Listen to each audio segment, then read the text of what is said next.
Olá, boa noite a todos e a todas. Retornamos a mais uma atividade do Fórum da Graduação do IFMA Campus Codó.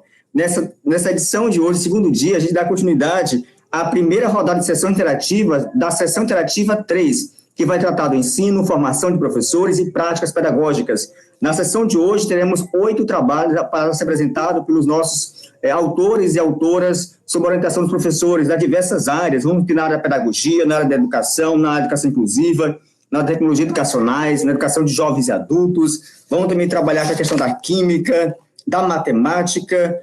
Tem uma diversidade de trabalhos voltados, inclusive, para a formação de professores, para o ensino e para as práticas pedagógicas. Esse é o evento do IFMA Campus Codó, em parceria com todos os departamentos de ensino, com os cursos, e também as instituições parceiras que estão conosco, os campos também de Zé Dó, que está conosco, Caxias, Coelho Neto, tem a Universidade Federal do Maranhão, a Universidade Federal de Pernambuco, Campo Agreste, com o professor Silvano está conosco também, né, e de Minas Gerais, que participa conosco também. É uma diversidade que a tecnologia nos permite. A proposta das sessões interativas é justamente essa, é compartilhamento de saber, de experiências entre os pesquisadores, os acadêmicos, os professores que têm produzido conhecimento no campo da educação, na perspectiva de poder compartilhar essa experiência.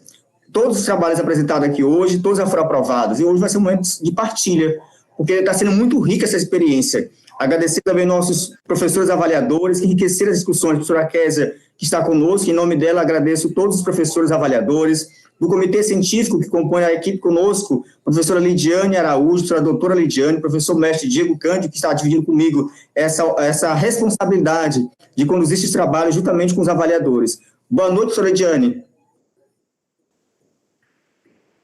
Boa noite a todos e a todas. Liga a sua câmera, professora, para de conhecer. Desculpa. Então, boa noite, sejam todos bem-vindos, né? Bem-vindas ao nosso evento. E desejo a todos uma boa apresentação, que esse momento aqui é para a gente compartilhar, né, essa experiência maravilhosa. Verdade. Professor Diego Cândido, que está com o comitê científico, de forma breve, sua acolhida para os nossos participantes. Pessoal, boa noite. Vamos dar aqui prosseguimento às nossas sessões interativas. Espero que essa nossa experiência hoje seja tão rica, igual a experiência que a gente já teve mais cedo, que a gente teve ontem, e como o professor Nilson já falou, é um momento da gente trocar saberes, da gente trocar conhecimentos, e eu tenho certeza que será uma experiência muito agradável. Ok. Professora Kézia, em nome dos avaliadores, a sua mensagem de acolhimento para iniciar a sessão de hoje, porque você contribuiu muito conosco, né? Principalmente na sessão 3, onde você avaliou alguns trabalhos. Boa noite, professora Kézia. Seja bem-vinda. Boa noite, obrigada.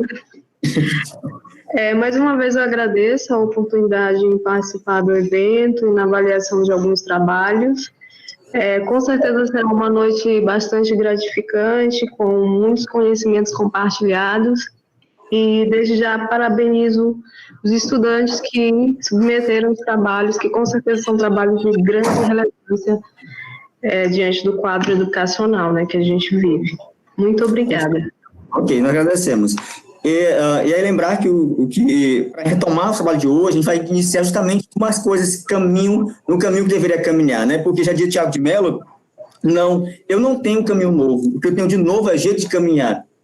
Eu usei essa fala dele para dizer isso porque o trabalho do professor Silvano, lá de Pernambuco, e da professora Cleide e suas companheiras de Caxias, a priori era para esta sessão, mas por questão de redistribuição de trabalho igualitário para a questão do tempo, a gente remanejou para a sessão 2.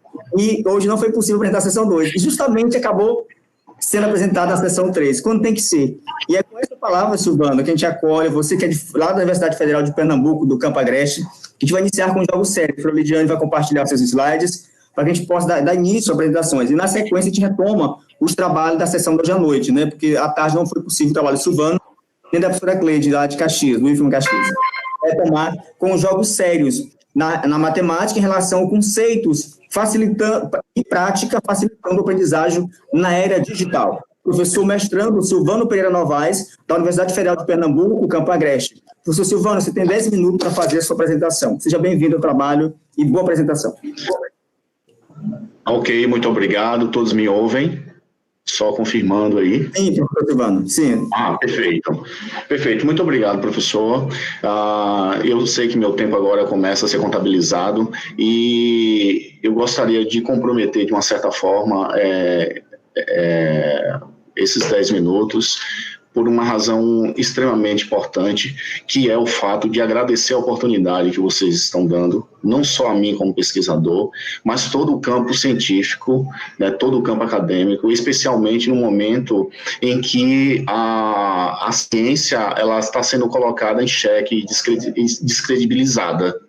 Então, quando eu pensei nessa, quando eu tive informação dessa iniciativa, eu tive que fazer uma movimentação para que eu me colocasse diante desse momento e queria agradecer a oportunidade e parabenizar toda a equipe, até porque durante esse processo eu tenho tido muita atenção, uma atenção muito, como é que eu poderia dizer, muito assistiva, não é? E tenho também ressaltado isso por meio de e-mails, né? E eu gostaria especialmente de aproveitar essa oportunidade e reforçar o que tenho dito antes, que esse trabalho de vocês tem sido de excelência. Meus parabéns, e é isso, eu acho que o caminho é esse. Pois não, fique tranquilo que os meus 10 minutos serão cumpridos, tá? Essa temática eu trato dos jogos sérios na matemática, né? Uma relação de conceito e aprendizagem, conceito e práticas facilitando a aprendizagem na era digital. Meu nome, como já dito antes, é Silvano Pereira Novaes. Obrigado, professora. Pode passar. O jogo pode significar para o aluno uma experiência de real importância. A de entrar no mundo do conhecimento, a de construir resposta por meio de trabalho que integre o lúdico, o simbólico e o operacional. Pode passar, por favor. Pois eu me aprofundo um pouco mais em um único tópico desses demais. A problemática foi pensada da seguinte forma: de que maneira a escola insere os jogos sérios no ensino-aprendizagem da matemática nos anos, né, aos alunos e alunas do ensino fundamental 1. Pois não, pode passar. Os objetivos foram comprovar a importância dos jogos sérios nas disciplinas de matemática, né? Enfatizar e os demais foram enfatizar a importância da necessidade de entender o quanto o uso dos materiais concretos dos jogos podem favorecer na aprendizagem de matemática, dando ênfase na metodologia baseada em atividade, onde o aluno constrói conceitos e compreende sua utilização além do espaço escolar. Pois não, professora, pode passar. A minha metodologia decorreu de natureza qualitativa, de caráter exploratório, usando do método de estudo de caso, de corte transversal, realizada no período de setembro de 2019 a novembro do mesmo ano. Pois não. O referencial teórico se baseou em Neto, quando ele fala que despertar o interesse do aluno e o motivar a explorar, pesquisar e refletir e depurar suas ideias. Também de Adams, quando ele fala sobre os jogos sérios podem ser definidos como uma atividade lúdica realizada no contexto de uma realidade simulada, no qual os participantes tentam alcançar menos uma certa arbitrariedade não trivial, agindo de acordo com as regras. E também do Piaget, Smollen, Pereira e Santos, Moura também, quando fala que os jogos como ferramenta educacional de grande potencial. Eu gostaria de enfatizar e que, por gentileza, professor, só pode voltar um pouquinho, enfatizar com relação a Piaget. Piaget, todos nós sabemos, e agora suas práticas, etc. E reforçada agora, né, pela neurociência. A gente acha que vivemos um processo de substituição histórica, quando não é verdade, né? E a neurociência veio comprovar a sua eficácia, e isso ocorreu em 1896 foi o ano que ele nasceu, e 1918 foi o ano que ele começou a compartilhar seus conhecimentos com a ciência, né, e com toda a sociedade. É importante perceber a relação do ato de Piaget com relação aos jogos, né, pelo fato de que toda sua contribuição na ciência, né, ele veio por parte experimental, de forma experimental. A união entre a parte teórica e o experimento, o fazer, não é? E isso traz contribuição. E muitas vezes observa que a consistência das suas teorias, e a gente observa que muitas vezes a gente quer que o aluno aprenda apenas com um distanciamento entre o teórico, não é? Utilizando o ouvido, a visão, os sentidos para que aprenda. E nega essa oportunidade ao aluno, né, de fazer experimentação, como já disse anteriormente. Por favor, professora, pode passar. Os resultados da discussão, resultados de discussão, né? Promoção de oportunidade ao aluno, construir e elaborar novas regras, socializar e interagir em grupo, criando seus próprios conhecimentos e reestruturação dos pré-requisitos de acordo com a necessidade dos mesmos, tendo como objetivo o desenvolvimento significativo do ensino-aprendizagem. Eu estou de olho aqui no relógio, por isso que eu... Bom, eu gostaria de me centrar um pouco nessa questão sobre a definição dos jogos sérios, né? A gente observa muitos trabalhos acadêmicos, né, se referindo a jogos meramente simples. A educação atribui e define os jogos sérios como uns jogos que têm uma finalidade que não apenas o entretenimento. Então, a diferença dos jogos para os jogos sérios, que esse é o termo a ser utilizado nos jogos que tem uma finalidade pedagógica, de aprendizagem, é essa, não é? Um outro fator também é com relação à contextualização da nossa realidade, né? A gente percebe exatamente o sujeito da pesquisa. São crianças no ensino fundamental 1, onde tem uma apropriação quase intrínseca das tecnologias, e por meio dessas tecnologias é que também há os jogos. Há um papel extremamente importante da educação, fazer esse intercâmbio, fazer essa mediação entre esses jogos não apenas digitais, que não é o caso abordado nesse trabalho, mas com esses jogos experimentais, esses jogos físicos, não é? Porque dele nasce interação, dele nasce respeito, dele nasce a necessidade de perceber suas dificuldades e limitações. Afora o fato que o jogo traz consigo algo inerente na vida do ser humano, que é a habilidade de aprender a perder, não é? E isso pouco é trabalhado. É claro, já existem muitas teorias nesse sentido, não é? Que é a arte do saber aprender, não é? De como lidar com isso, e eu acho que...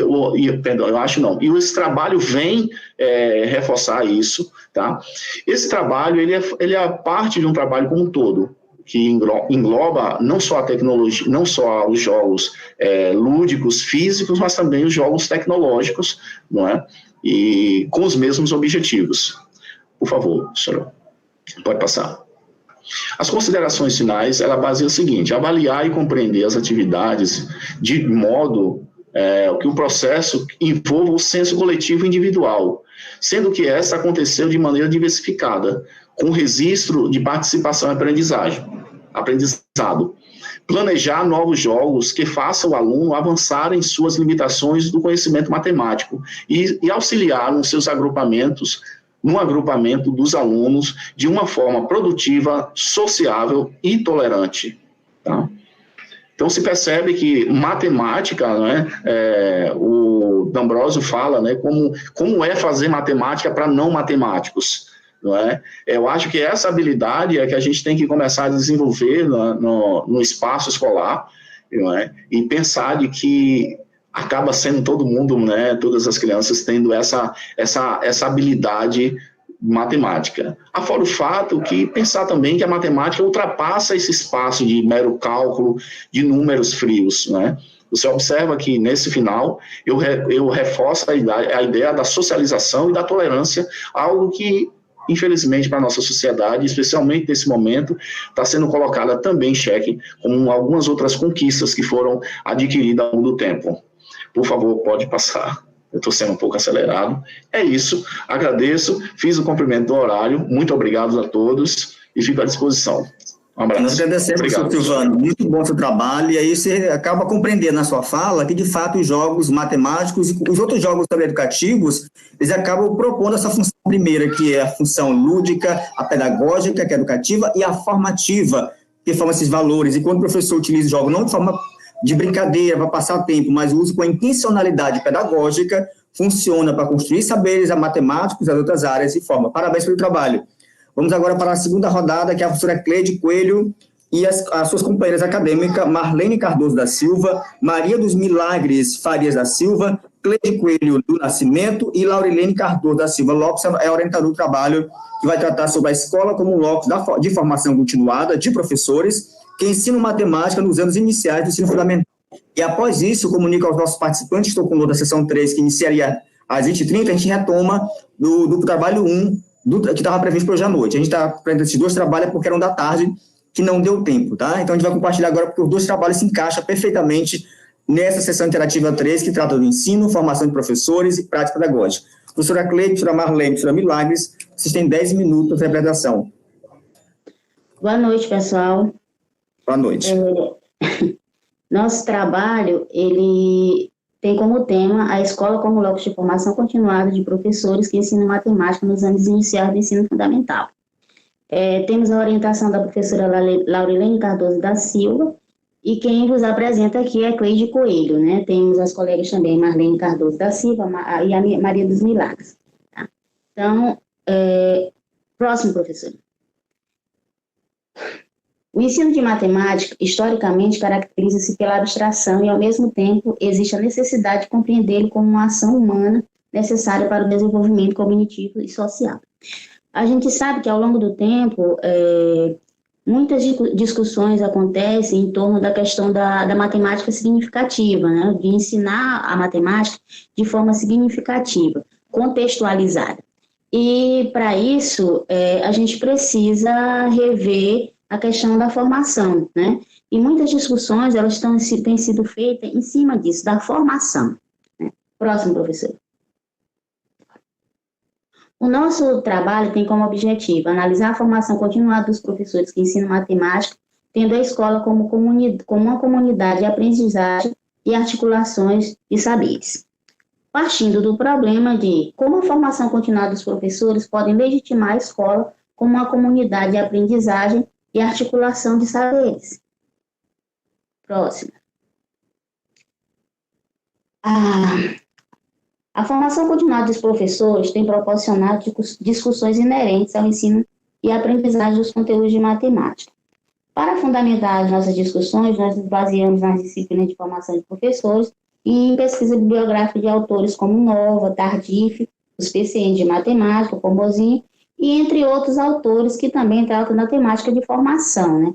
Até porque a gente sabe que quando se trata de formação continuada, é uma coisa que parte de dentro para fora. Você é que decide se formar, né? A formação continuada é uma decisão de quem quer se formar.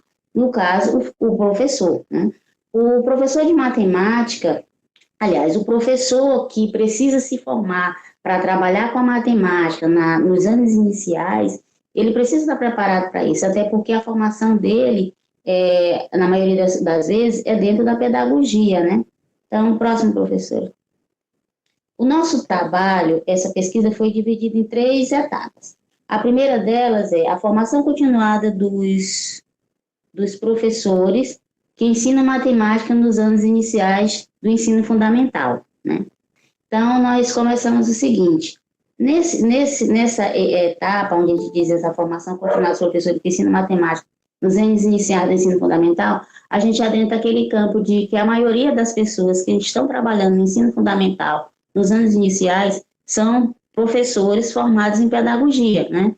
E os professores normalmente formados em pedagogia, eles cursam disciplinas voltadas para metodologias de ensino das disciplinas, como português, disciplinas específicas, né? Como português, a matemática, a arte, a geografia e história, né? Então, com isso, aqui Tardif, ele reforça isso, que se é feito dessa forma, se ele é preparado para ensinar na matemática específica, O saber específico estaria relacionado com os procedimentos pedagógicos de transmissão de saberes escolares. Em resumo, seria um saber da pedagogia ou pedagógico, né? Então, você aprende, na verdade, assim, você cursa pedagogia, paga metodologias de ensino, você não estuda a disciplina em si, ou seja, você não tem uma disciplina de matemática específica para dentro do curso para te preparar para trabalhar conceito, para trabalhar objetos de aprendizagem, né? Você é formado dentro da metodologia, você aprende a trabalhar aquele conceito que muitas vezes você não sabe, né? Que é nesse sentido. Próximo, professora. O nosso próximo item dentro do nosso trabalho que foca o nosso tema é a escola como locus de formação. Então, se o professor da educação, do ensino fundamental, ele já vem de uma formação inicial em pedagogia, aonde ele aprendeu a trabalhar com as disciplinas, isoladamente, com conteúdos, ele teve metodologia de ensino, então ele vai precisar de uma formação continuada.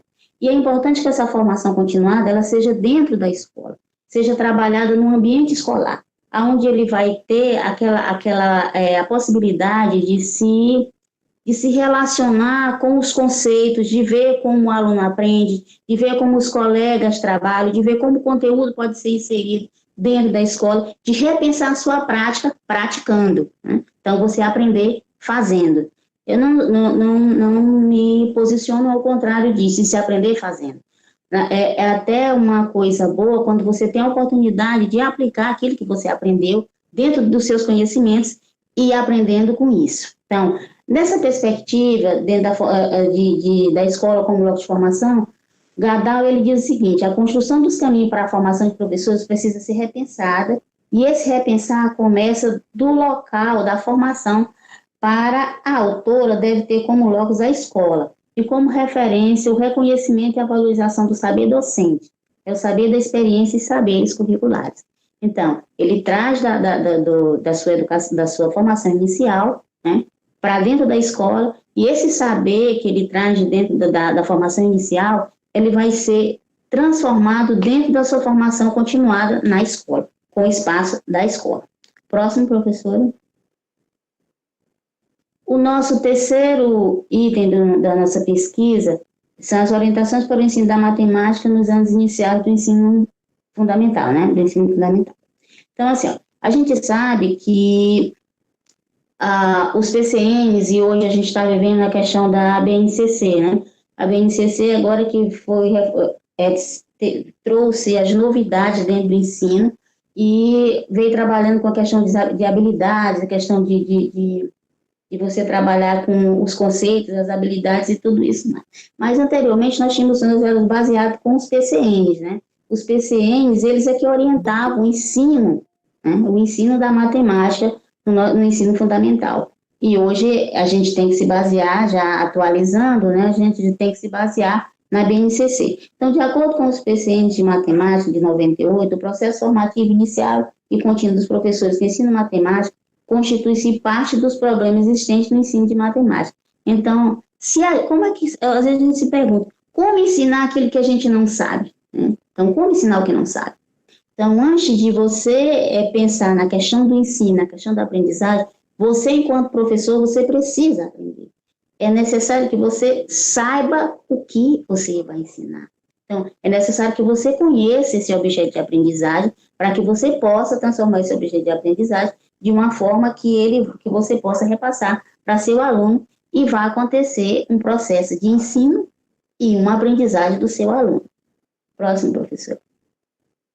Então, o nosso trabalho foi uma pesquisa que foi desenvolvida a partir de leituras de estudos realizados sobre a temática, né, na disciplina de formação de professor, e pesquisa bibliográfica, como eu já havia falado. Então, foi feito vários estudos que a gente foi atrás de autores que trabalham sobre a formação de professores, né, que é um tema bem discutido na atualidade, em consequência da defasagem que nós temos na formação inicial. Então, Nova trabalha com formação, Tardif também tem suas colocações, e vimos também a questão dos PCNs, que é quem norteavam até então, e até hoje ainda serve, né, norteava a questão do ensino da matemática na sala de aula. Próximo, professor. Então, vamos ao que realmente interessa, o resultado da nossa pesquisa. Então, diante de tudo isso, dos nossos estudos, das nossas observações, né, que a gente fez, o nosso estudo mostrou que existe uma tendência para que a formação continuada dos professores aconteça na escola. Revelou ainda que as discussões existentes apontam para a escola como locus de formação, uma tendência cada vez mais fortalecida, vista as necessidades que emanam da sala de aula, do processo da profissionalização docente e dos saberes e fazeres construídos na prática. Então, diante de todas essas dificuldades que se traz de uma formação inicial, é necessário que você se forme continuamente, né? A cada dia. Como eu disse no início da apresentação, a formação é uma coisa que vem de dentro para fora. O professor, o profissional, ele decide se formar, ele decide continuar essa formação dele. Ou seja, reforçar sua formação inicial em uma formação continuada. E o ideal é que essa formação seja feita dentro da escola, no espaço de trabalho, no espaço da sua praxis. Próximo, professor. As nossas considerações finais, ou seja, as nossas palavras finais, a gente, né, colocou aqui o seguinte: a formação continuada dos professores foi potencializada a partir das reformas da LDB, no caso que a gente chama, da DCN, dos PCN, dos referenciais curriculares nacionais, trazendo uma mudança para o fazer docente. O processo de ensino-aprendizagem para a própria instituição de ensino ganha espaço nas discussões nacionais e na pesquisa científica na área de educação. Então, discutir a formação continuada hoje é um ponto, assim, digamos que é o boom, né, dentro das escolas, os pesquisadores procuram muito discutir essa temática, porque é importante, por conta da própria defasagem. No trabalho anterior, eu não lembro o nome do rapaz, mas ele falou a respeito da questão dos jogos, que é importante você aplicar um jogo sabendo utilizar, vendo as metodologias adequadas de como você vai trabalhar. Então, você precisa se informar se o seu curso inicial, se a sua formação inicial não foi capaz de te dar subsídios necessários para te trabalhar, para atuar dentro da tua prática pedagógica, para te fazer o trabalho bem feito, é importante que você se forme continuamente. Então, que você procure a maneira adequada dentro da sala de aula, principalmente junto com o seu coordenador, junto com a direção da escola, né? Você procure seus parceiros, seus pares dentro da escola, os outros professores. Então, é importante demais você discutir essa formação, principalmente em se tratando do ensino de matemática, porque os professores do primário, do ensino inicial, da educação inicial, dos anos iniciais, eles são bastante culpados, assim, nós somos culpados por questões dos alunos não conseguirem avançar em anos seguintes, né? Culpa o pedagogo, culpa o professor que está nos anos iniciais, e na verdade não é isso, é todo um processo, que parte pela formação do professor que está trabalhando com a matemática nos anos iniciais, que passa pela forma como ele ensinou, que parte pela forma como ele aprendeu. Então, tudo isso tem que ser levado em consideração e deve ser discutido no caso das formações. E, para finalizar, nós temos aqui nossas referenciais, né? Os autores que a gente estudou, os temas que foram trabalhados, discutidos e questionados. Então, eu agradeço, né, a oportunidade, né, agradeço a oportunidade aqui da apresentação e agradeço a professora Lalu pela oportunidade e pela confiança, né? Muito obrigada. Nada, obrigado, agradeço a Cleide, a Marlene e a Milagres, porque a discussão pertinente, e quando vocês tratam da formação continuada, tendo locus, a própria escola, a Vera Candou, o Novo, está colocado, todos eles trazem essa discussão pertinente, porque precisamos rever essa formação, que valoriza a subjetividade docente, que construa a partir da necessidade formativa desses professores, de forma democrática, partilhada, a partir do chão de sala de aula, que estão lá, e que essa formação ela tem esse tripé, que é de ter o conhecimento compartilhado e ao retorno na sala de aula ser aplicado, ou seja, com foco na aprendizagem. E quando acontece isso, o supervisor escolar, o coordenador pedagógico, que são responsáveis por essa formação na escola, uma escola que pensa em sua necessidade, tudo flui. E aí os professores de matemática, português, geografia e história, de forma partilhada, eles constroem os seus saberes, porque o professor na sala de aula produz conhecimento, produz pesquisa e reflete sobre o seu fazer. Ele não é um tarefeiro. Parabéns pela pesquisa, Cleide, Marlene e Milagres.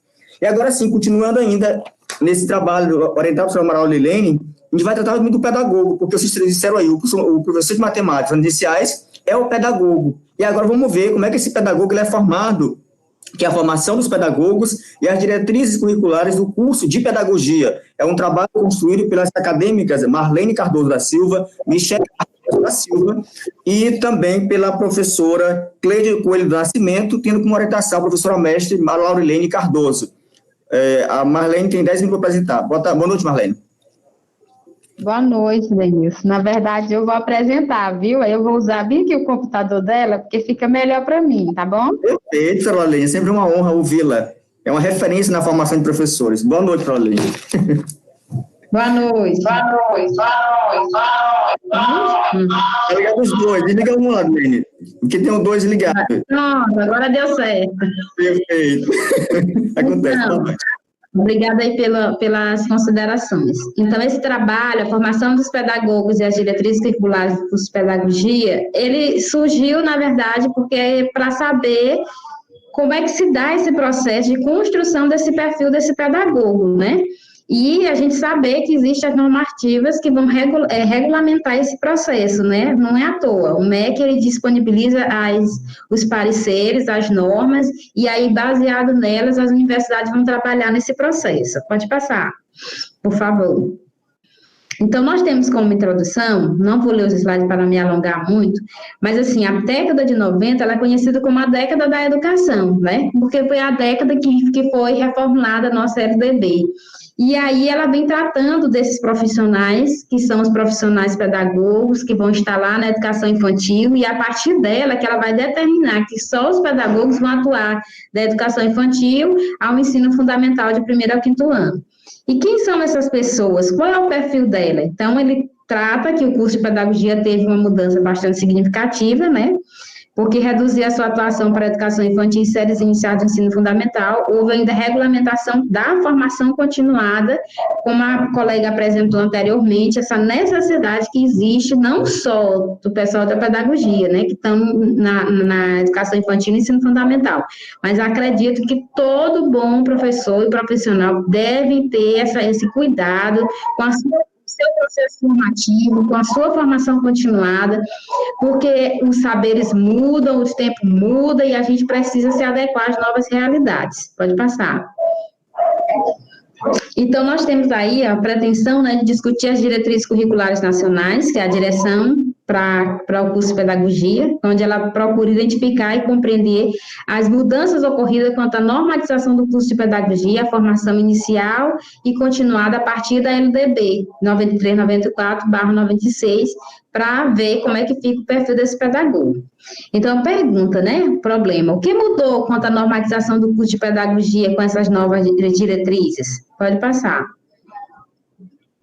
Então, para fundamentar, a gente foi atrás, né, da resolução do Conselho Nacional de Educação, da Associação Nacional de Docentes do Ensino Superior e da Associação Nacional de Formação de Profissionais de Educação, que é bom que a gente fique assim bem claro que toda mudança, quando vai acontecer, essas instituições que representam o processo de ensino, que vai definir a questão do que se pretende estudar na faculdade, são discutidos nesses ambientes. Então, o Conselho Nacional de Educação vai discutir, a Associação Nacional de Formação de Profissionais da Educação também vai entrar nessa discussão para desenhar o melhor caminho e a melhor formação para esses profissionais. Pode passar. Então, nós temos a normatização. O que diz a LDB? Né? O que vai falar da LDB?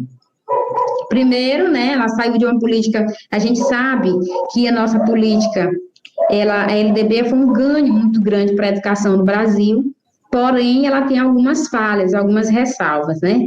Mas ela coloca aqui que a LDB saiu-se de uma política educacional voltada para o saber fazer e passou-se para uma política neoliberal, que buscava regulação por meio da pessoa do professor. Para tanto, houve uma explosão de discurso sobre a figura do trabalho do professor. A pedagogia da competência, da reflexividade, permearam os textos da Diretriz Curricular Nacional da Educação Básica. Então, nós temos 3 pontos importantes aqui. Primeiro, essa pedagogia da reflexividade, a pedagogia da competência, porque a gente viu falar muito em competência e habilidade a partir dessa reforma da lei. Mas a quem isso atendia mesmo, de fato? Para onde esse caminho, para onde essa nova lei ia nos direcionar? Então, a gente lembra muito bem que, por ser uma política neoliberal, ela vai nos encaminhar também, tem um viés tecnicista por trás dessa lei. E aí, será que a gente avançou mesmo desse saber fazer, sair só desse nível do saber fazer?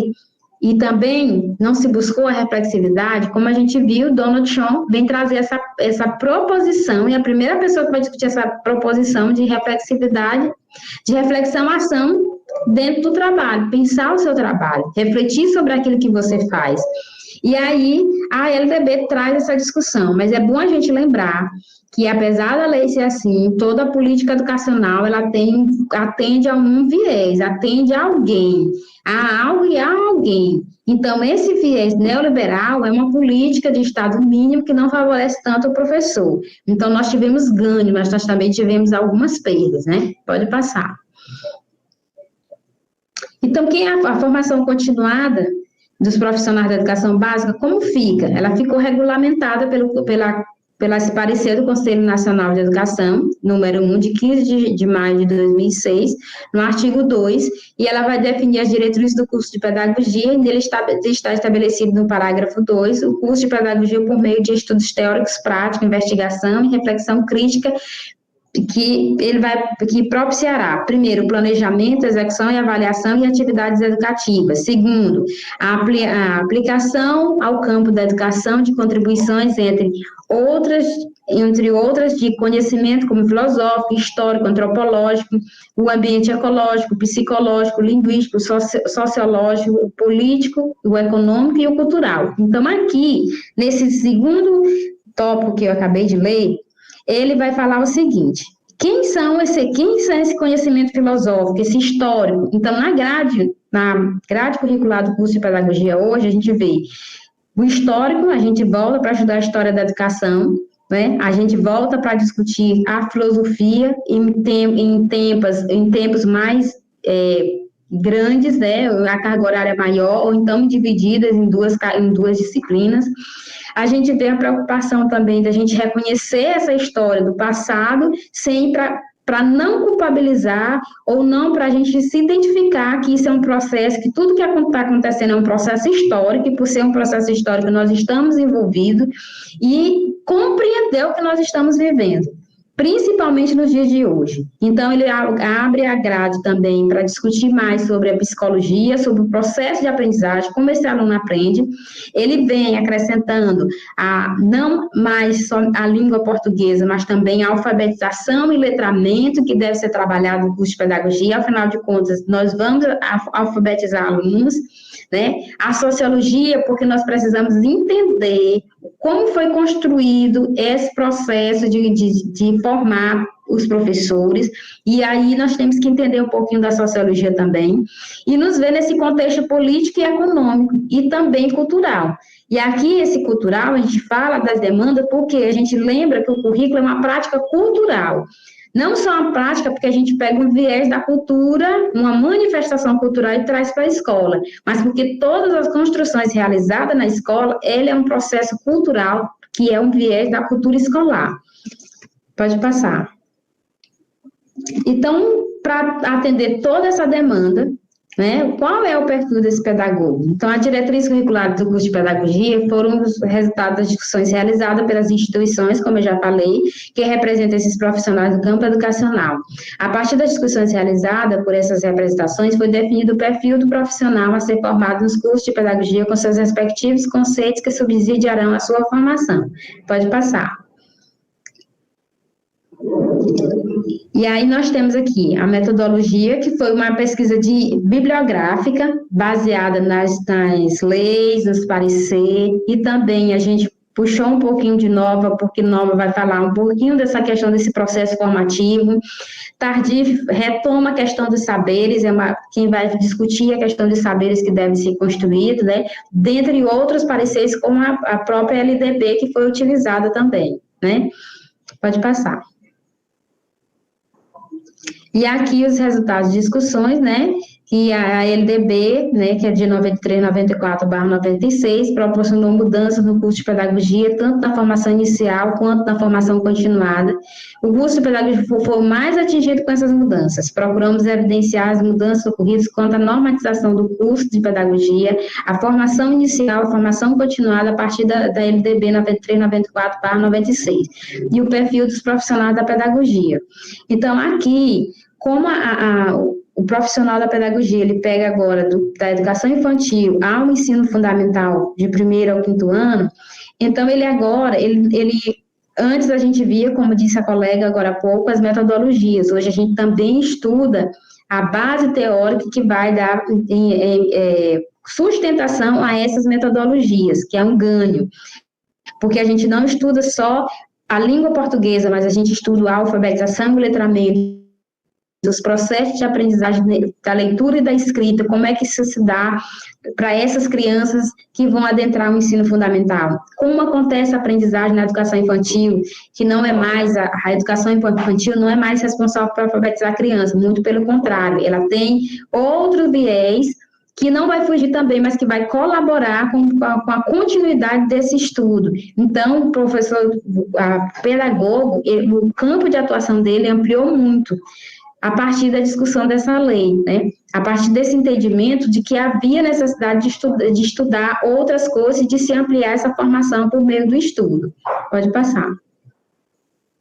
E as nossas considerações finais, né, que a partir das leituras e análises dos documentos oficiais expedidos, observamos que o envolvimento das instituições que representam os profissionais da educação e colaboraram para a ampliação da atuação do pedagogo, por consequência, o currículo do curso de pedagogia contribuiu para a elaboração da resolução número 1 de 15 de maio de 2006, a normatização da LDB para a formação inicial e continuada, e o curso de pedagogia tem uma abrangência maior, pois a elaboração da resolução. Pode passar. Vixe, cortou.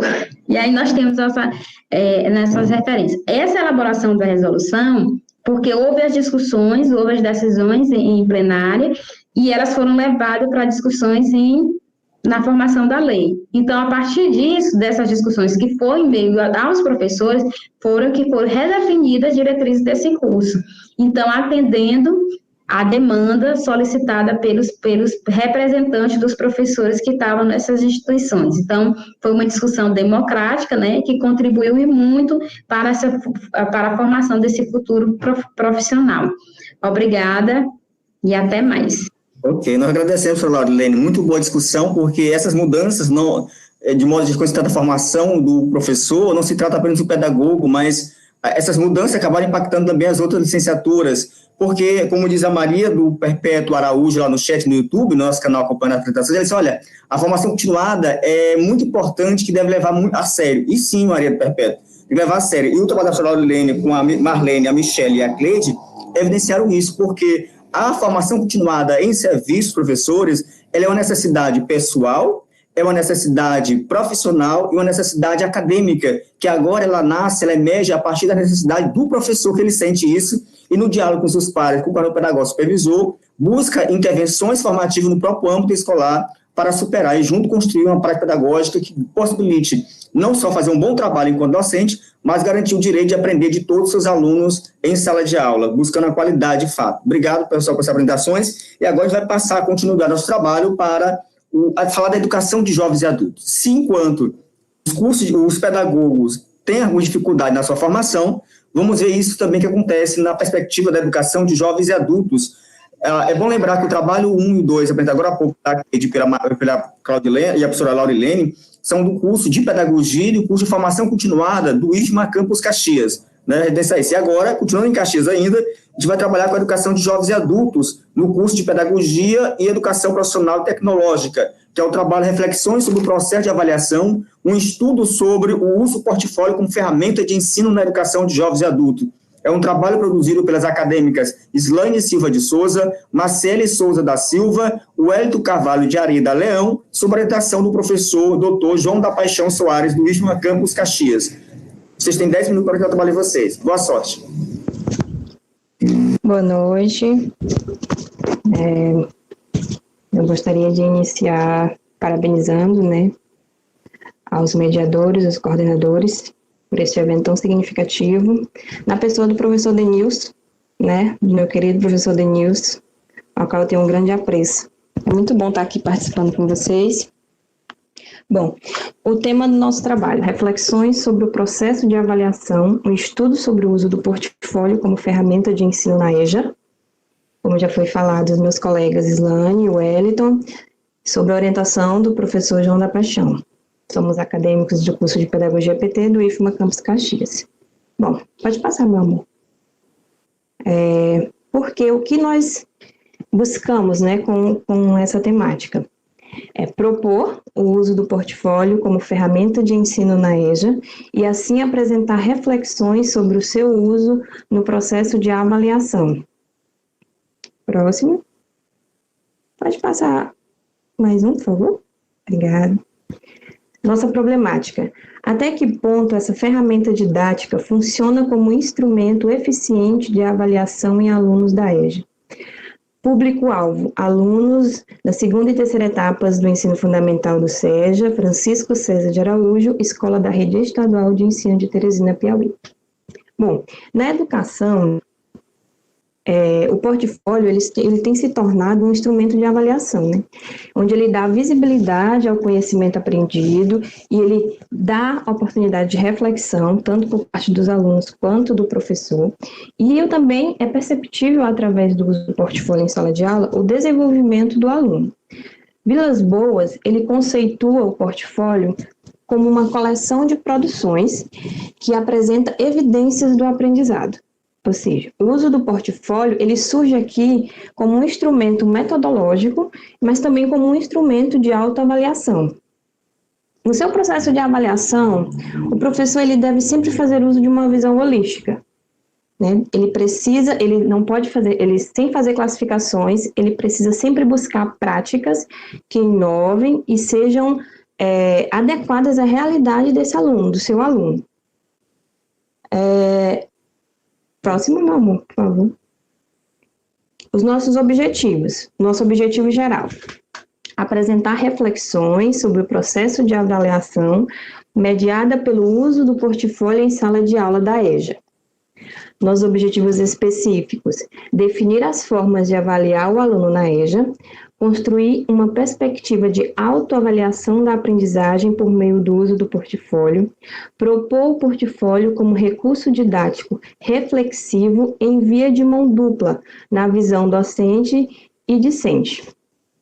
Bom, propor o uso do portfólio como ferramenta de ensino na EJA e como instrumento de avaliação da aprendizagem se faz extremamente necessário porque ele amplia a utilização de ferramentas lúdicas, e beneficia também a reformulação, essa desconstrução desse paradigma tradicional que é tão enraizado hoje nas nossas escolas, na nossa educação, que algumas instituições elas ainda insistem em replicar esses paradigmas tão tradicionais, né? A gente precisa, enquanto educadores, parar de desenvolver esse ensino de depósito bancário, onde apenas se injeta conhecimento acrítico nos alunos. O professor ele precisa criar sempre possibilidades para o aluno construir conhecimento, ao invés de apenas transferir esse conhecimento. Próximo. Nossa metodologia é uma pesquisa experimental com enfoque no método dedutivo, uma vez que há previsões quanto à funcionalidade e à utilidade do objeto de pesquisa em sala de aula. As técnicas de coleta de dados serão observação, uso de questionários e análise de dados com a elaboração de uma sequência didática, elaboração de um portfólio por meio de uma sequência didática. Essa sequência didática é um conjunto de atividades, escolares, organizadas de maneira muito sistemática, em torno de um gênero oral ou escrito. Mas o professor, ele precisa, antes de tudo isso, ele precisa conhecer o seu aluno, ele precisa ver as habilidades desse aluno e o que esse aluno é capaz de desenvolver antes dele formular, essas atividades que ele quer propor para trabalhar com o portfólio. Esse portfólio, como um recurso didático, ele possibilita a esses alunos a autonomia e o desenvolvimento crítico. Nesta modalidade em especial, deve ser sempre considerado, né, as necessidades e a diversidade desses educandos, visando sempre o quê? A permanência destes em sala de aula e promovendo sempre uma aprendizagem significativa. Próximo. Os nossos resultados parciais. Na EJA, o portfólio como recurso didático possibilita a autonomia e o desenvolvimento crítico do aluno. Na utilização do portfólio demonstrativo em sala de aula, pode haver maior significação da apreensão do conhecimento devido à ludicidade intrínseca no instrumental. A avaliação com o portfólio possibilita ao professor construir novos parâmetros metodológicos, estes capazes de mobilizar novas ações significativas. Esse portfólio demonstrativo, ele pode ser composto, né, por fotografias, gravações e cópias selecionadas de relatos de alunos. A partir do momento que o aluno ele vai construir esse portfólio, ele passa a refletir sobre suas práticas, suas ações, sobre as suas atividades, a forma que ele está aprendendo, a forma que o professor ensina, e o professor ele pode o quê? Avaliar esses procedimentos que ele está utilizando, ele pode reelaborar esses procedimentos se necessário e pode refletir também sobre a sua prática e sobre a sua didática. Próximo. Essas foram as nossas referências. Muito obrigada a todos pela atenção. Nós agradecemos, professora Marcele. Parabéns pela discussão, pelo seu trabalho, muito bom. É pertinente a colocação de vocês. E é bom lembrar, evidenciar na fala da Marcele, que assim, ela é formada em História, eu tive o prazer de trabalhar com ela, fui professor dela na UEM de História, e depois ela sentiu a necessidade que, para além da História, ela precisava do conhecimento pedagógico, da formação em pedagogia, igual está fazendo pedagogia. E aí vocês trazem a discussão muito boa que é a educação de jovens adultos, que ela tem uma especificidade diferente das demais. Eu não tenho como eu ser professor do Fundamental 1 com crianças, e aí à noite eu vou trabalhar à noite com os jovens adultos e querer fazer da mesma forma. Não tem condição. E quando vocês propõem essa avaliação pelo portfólio, é interessante porque pressupõe a avaliação dos processos de aprendizagem desse aluno jovem, adulto e idoso que são diferentes. Como é que eles aprendem? O adulto, ele aprende diferente da criança, ele tem seus processos cognitivos diferenciados. E aí quando vocês propõem essa atividade, pelo portfólio é um dos encaminhamentos, é um dos instrumentos do processo avaliativo, não único, mas que, associado a outros, contribuirão significativamente para conduzir o direito de aprender desse jovem, desse adulto e idoso. Parabéns, Marcele, parabéns, Wellington, parabéns, Islane, e o seu orientador, professor João da Paixão.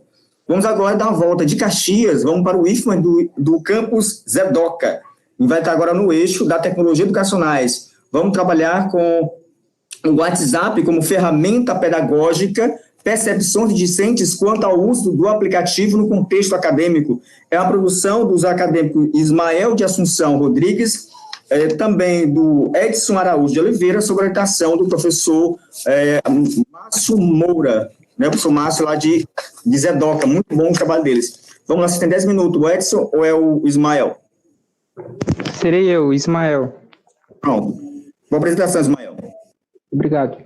Boa noite a todos, a todas e a todes. Meu nome é Ismael de Assunção Rodrigues, sou acadêmico do curso Licenciatura em Química pelo IFMA Campus Zedoca e atualmente sou integrante do grupo de pesquisa ForPros.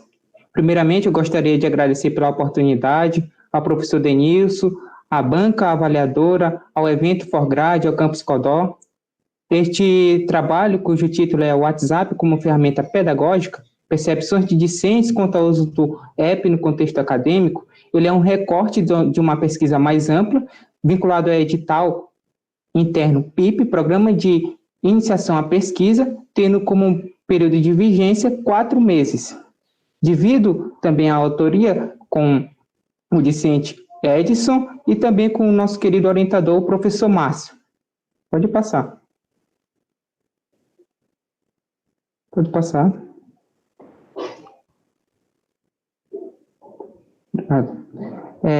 O que nos levou a pensar nesta temática foi justamente quando verificamos que o WhatsApp ele é utilizado justamente para a aproximação entre interlocutores, entre discentes e discentes, entre discentes e docentes, e visto que esta aproximação ela é pertinente, ela é importante para o contexto acadêmico, visamos compreender as percepções dos discentes se o WhatsApp ele é uma ferramenta pedagógica. Lembrando que ferramenta pedagógica é aquela que promove auxílios na aprendizagem. E falando em auxílios, o que nos remete é os recursos tecnológicos, tecnologia. Tecnologia que tem possibilitado mudanças na comunicação, na educação, no processo de ensino-aprendizagem. Lembrando que tecnologia não é sinônimo de informática.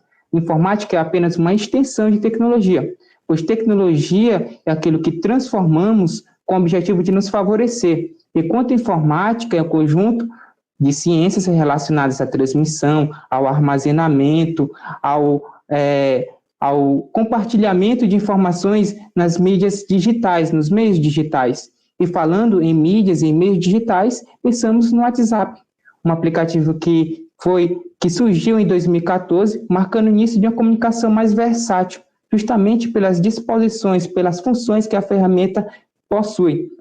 E dessa maneira, pensando no contexto estudantil, onde há necessidade dessa interação, o aplicativo ele funciona de uma maneira mais possível, ele possibilita essa interação. Em relação aos nossos objetivos, pode passar. O objetivo 1, visamos compreender, a partir do posicionamento dos discentes, a possibilidade do uso do WhatsApp como ferramenta pedagógica. O objetivo 2, buscamos investigar as percepções desses estudantes a partir de suas experiências com o aplicativo WhatsApp. E, por fim, entender as possíveis barreiras que comprometem o uso do aplicativo como um recurso pedagógico. Ok? Quanto à classificação da nossa pesquisa, ancoramos em atores renomados, como Gil, Prodinov Freitas. Quanto à natureza, ela é uma pesquisa básica. Quanto aos objetivos, ela é descritivo e uma pesquisa exploratória. Quanto aos procedimentos, realizamos uma pesquisa bibliográfica e uma pesquisa participante. Quanto à abordagem, ela é quali-quant. Ok? O quadro 1, ele nos mostra mais detalhes da pesquisa. O ano, que foi em 2019, o período, como já havia mencionado, 4 meses. Os participantes questionados foram 22 discentes do 5º período do curso Licenciatura em Química, do IFMA Campus EDOCA, e para a coleta de dados utilizamos um formulário online, através da plataforma do Google, o Google Forms, com 17 perguntas de caráter abertas e fechadas. Ok? Desse modo, a partir da coleta de dados, foi possível enumerar, citar e exibir as perspectivas dos discentes quanto às suas experiências com o WhatsApp, bem como da interação que o programa possibilita ao ambiente estudantil, sabendo também, querendo compreender também as vantagens e ou desvantagens que ele possibilita. Cabe salientar que, primeiramente, todos os participantes, eles confirmaram o termo de consentimento e todos utilizavam o WhatsApp. Primeiramente, buscamos saber o que levou os participantes a instalar e fazer o uso do WhatsApp. 17 deles afirmaram por conta da interação com amigos, 15 por conta da interação com familiares, 17 por conta da interação com colegas na faculdade e apenas 6 por conta da discussão de atividades acadêmicas. E a partir desses dados, percebemos que o que motivou, de uma maneira geral, o uso e a instalação do WhatsApp foi justamente a questão da comunicação social que ele possibilita. Ok? E sabendo que o WhatsApp, através dele, podemos compartilhar diversos tipos de dados, como áudios, vídeos, imagens, figurinhas. Então, buscamos compreender se os estudantes, eles consideram essa eficiência do WhatsApp para o compartilhamento de dados, e todos afirmaram que sim. E a partir dos autores Martins e Cláudio, eles citam que isso se dá pelo fato do WhatsApp ele ser de fácil e rápido manuseio, e, portanto, ele traz essa praticidade na comunicação, tornando-se uma ferramenta recomendável para a resolução de atividades estudantis. Posteriormente, desejamos também compreender se os estudantes, eles constam a ferramenta WhatsApp como vantajosa no âmbito acadêmico, 20 deles afirmaram que sim, enquanto apenas 2 afirmaram que não. Por outro lado,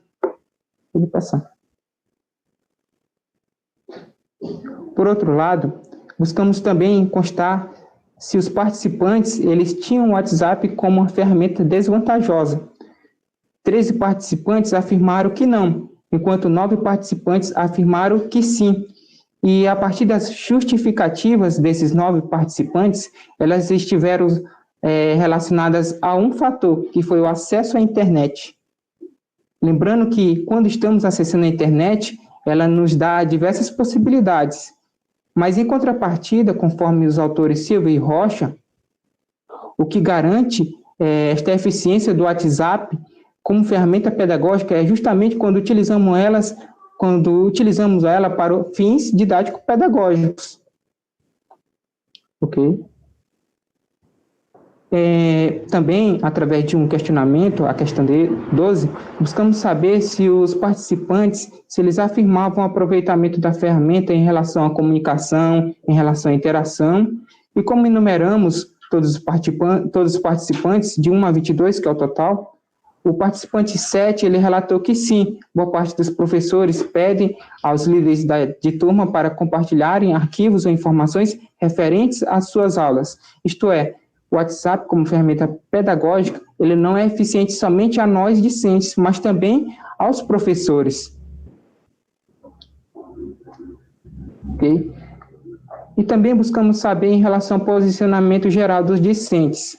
11 deles afirmaram que o aplicativo é recomendável, 4 afirmaram que ele é excelente, 4 que ele é regular. Portanto, a maioria relataram que o aplicativo ele possui sua relevância como um recurso pedagógico, mas, segundo os autores Silva e Rocha, é preciso citar que alguns fatores eles implicam na utilização do WhatsApp como recurso pedagógico. São eles a falta de acesso à internet, a falta de um dispositivo smartphone, ou até mesmo da aceitação de professores que preferem utilizar-se de metodologias tradicionais. Certo? Por fim, para a avaliação dos usuários, utilizamos uma pergunta de caráter fechado, onde eles puderam dar a nota de 0 a 10, e a partir do cálculo da média aritmética, obtivemos a média de 8,10, sendo, portanto, uma média positiva, nos mostrando que o aplicativo ele é sim, e ele pode ser sim utilizado como recurso pedagógico. Ok? Desse modo, é pertinente afirmar que a maioria dos participantes julga seu WhatsApp um recurso útil e logo necessário no ambiente educacional. Em relação às vantagens e desvantagens que a ferramenta possibilita, depende do usuário, ou seja, se você utiliza com fins pedagógicos, a ferramenta irá ter essa função de um recurso pedagógico.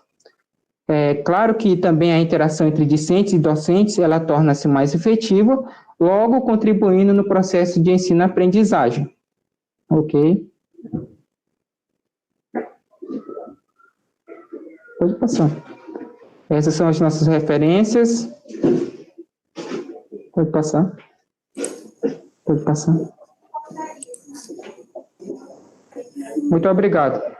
Porque nós agradecemos, Ismael, Edson e o professor Márcio Moura, pelo trabalho de excelência mais uma vez, porque vocês colocam o trabalho de vocês, não faz reforçar o entendimento de que as tecnologias foi muito tempo, de fato, um recurso, uma estratégia, mas hoje elas são objeto de conhecimento.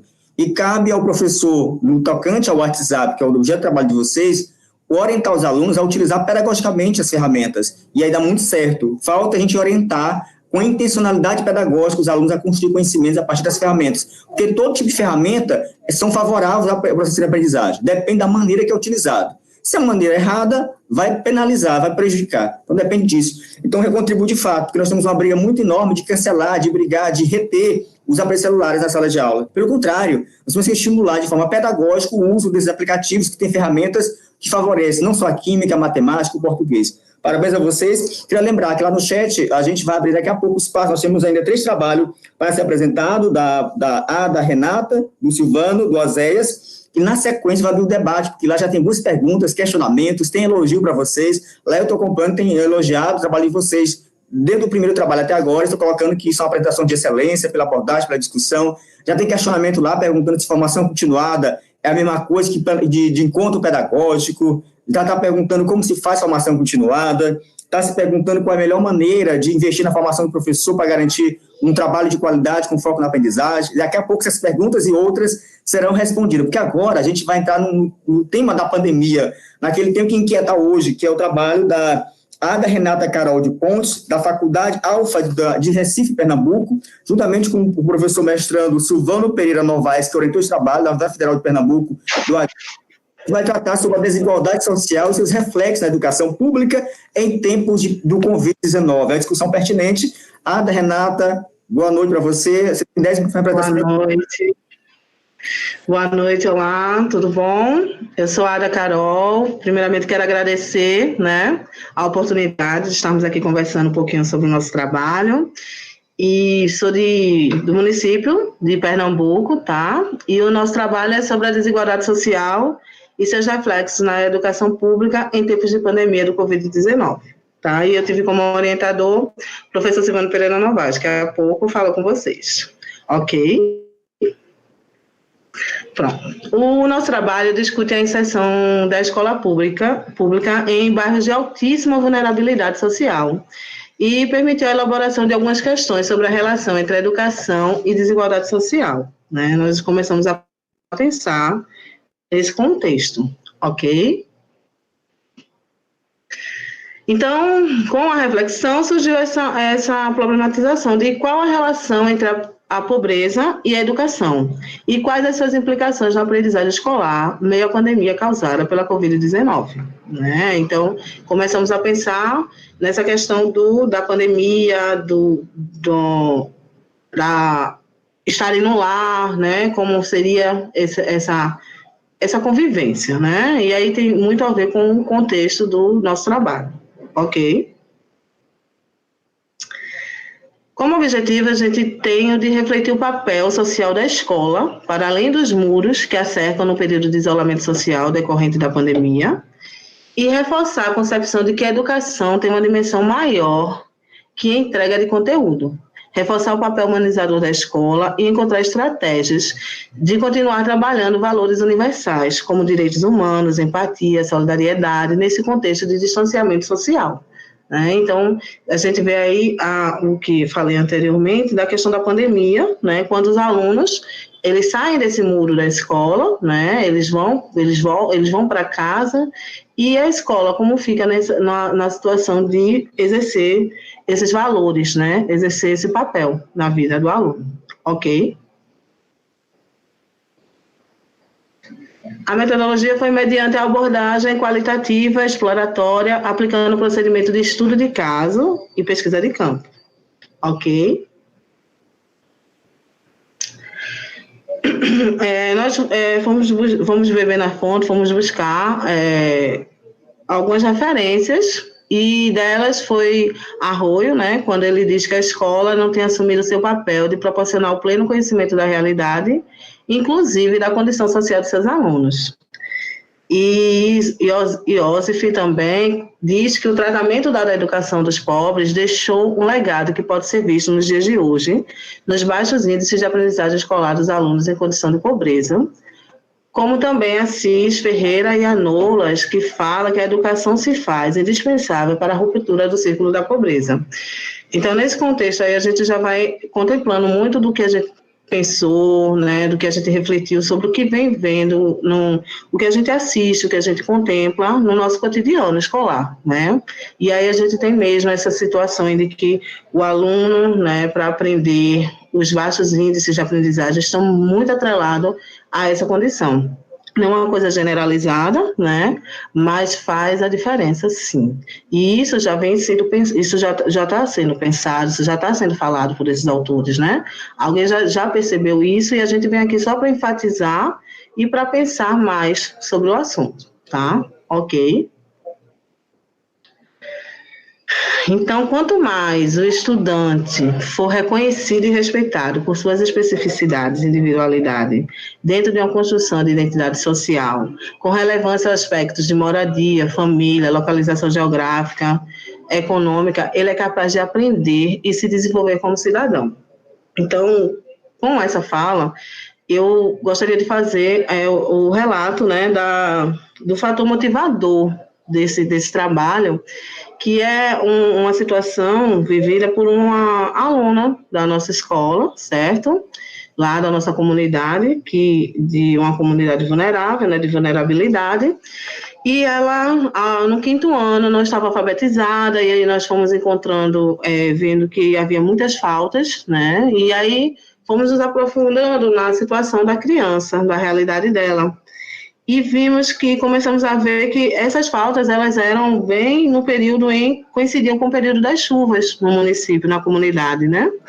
E começamos a ver, conversar, e fomos a fundo para saber o que estava acontecendo com a menina, já que ela estava com tão baixo rendimento e com esse número de faltas. E aí, até porque o professor, né, ele se preocupou com isso, então a gente foi vendo o caso específico dessa criança. E aí a gente descobriu que lá na comunidade que ela mora, na parte que ela mora da comunidade, que é assistida por nossa escola, alaga, nessas chuvas alaga, e alaga de forma que forma uma lagoa, praticamente um rio, e só é possível a saída e a entrada com o translado de barco, né? E esse translado é cobrado. Então, nem sempre ela tinha o dinheiro para fazer esse translado. E fora que lá houve alguns relatos de que estava tendo jacaré na comunidade, e as mães, né, das crianças lá estavam com medo das crianças saírem para não serem mordidas pelo animal, né? Então, isso teve refletiu de forma muito forte lá na nossa instituição, e conversamos sobre o assunto, e relatando esse fato ao professor Silvano, a gente pensou, né, conversamos juntos, e o quanto é necessário que isso, né, possa ser divulgado, porque quantas crianças existem nessa realidade? E aí a gente vem para a pergunta, o que a nossa escola, propriamente, o que é que a nossa escola, que está lá atendendo essa comunidade, está contribuindo para a mudança disso, né? Quanto escola, quanto conteúdos, quanto avaliação, quanto resgate de autoestima desses alunos, né? Para eles se sentirem capazes, para eles fazerem parte desse contexto. Então, nós, como escola, quanto escola, que nem sabemos, na verdade, a realidade total do processo.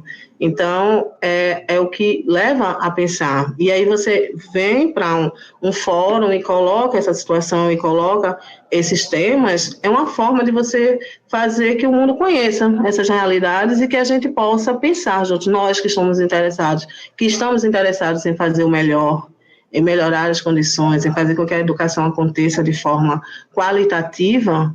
Esse é o momento de pensarmos, conversarmos sobre isso e buscarmos soluções para esse processo, né? E aí, depois disso, a gente vai e observa que a maioria, nós tínhamos um quantitativo elevado de crianças que também moravam nessa comunidade, e o que também ficou muito alarmante é que, não todos, mas em sua maioria, eles não estavam alfabetizados. Então, até onde isso influencia, né? Essa desigualdade social, essa questão da pobreza, dos problemas. Ok.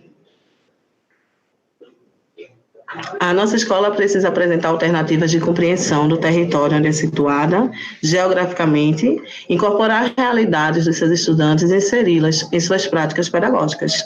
Então, isso reforça a minha fala, né, do quanto a gente precisa conhecer, do quanto a gente precisa saber a quem estamos atendendo e adequar a nossa prática, os nossos instrumentos avaliativos, as nossas atividades, né, a essa realidade, a quem a gente atende, para que as coisas funcionem realmente de forma qualitativa, de forma funcional, para que a educação ela exerça seu papel maior, né, de formar um cidadão, que é fortalecer. Ok. Então, as minhas considerações finais é que crianças com vidas preconizadas por diversas violências não conseguem aprender. Nós temos aí essa imagem que foi escolhida por, né, a nossa comunidade, a comunidade a qual eu citei, ela é parecida com essa situação ainda. Não é essa, porque essa é uma imagem pública, não é imagem de lá, mas é algo que se tornou muito parecido.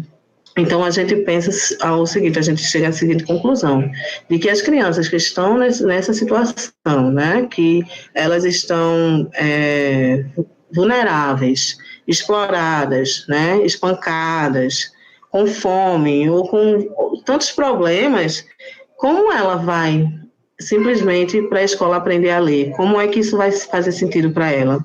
E a escola não vem para resolver a pobreza, a escola não vem para resolver esses problemas que não vêm, mas que não são dela, né? Mas estão nela. Então, a escola, no seu papel, né, na sua prática pedagógica, na sua acolhida, ela vai transformar esse cidadão, ela vai abordar de forma que faça sentido estar na escola, que o aluno se sinta parte da escola. Então, ok? Muito obrigada pela participação e foi muito bom estar com vocês. Obrigada, Carol. A gente agradece o seu trabalho, ele vem só reforçar o que a pandemia fez isso, ela evidenciou a desigualdade. A educação brasileira pública, ela é desigual, e com a pandemia ficou cada vez mais reforçada isso, né? E as diferenças na nossa tomada de decisão. Que tipo de professor nós queremos trabalhar com isso? Eu quero trabalhar com um público seleto, eu quero que todos possam garantir seu nível de aprendizagem. Porque a tecnologia hoje, embora está posta para todo mundo, mas nem todo mundo tem acesso. São muitas as dificuldades.